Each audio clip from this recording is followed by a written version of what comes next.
Mahigit 44 na milyong pisong halaga ng iligal na droga ang nasamsam ng mga otoridad, habang 4 na high-value individuals ang naresto sa magkakahiwalay na anti-drug operations ng Philippine National Police sa iba't ibang panig ng bansa.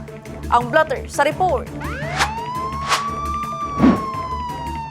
Ayon sa PNP, isinagawa ang sunod-sunod na operasyon mula alas 10 ng gabi ng December 14 hanggang alas 9 ng umaga ng December 15 bilang bahagi ng Enhanced Managing Police Operations o EMPO program. Sa Binangonan, Rizal, isang high-value individual ang nadakip matapos makumpiska ang mahigit 1.6 kilo ng shabu na tinatayang nagkakahalaga ng higit 11.4 million pesos.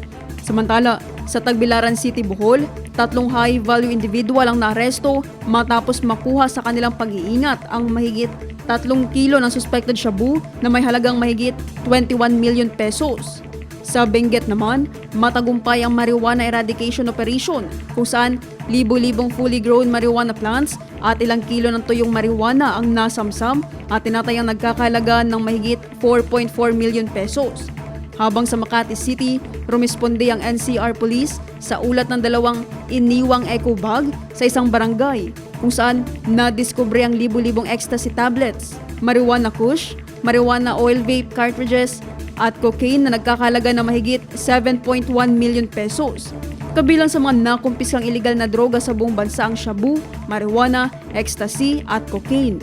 Sa kasalukuyan, nasa kustodiyan na ng pulisya ang mga narestong sospek habang isinasailalim sa laboratory examination ng mga nakumpiskang ebidensya. Tiniyak ng PNP na magpapatuloy ang pinaigting na operasyon laban sa iligal na droga upang mapanatili ang kapayapaan at seguridad ng publiko.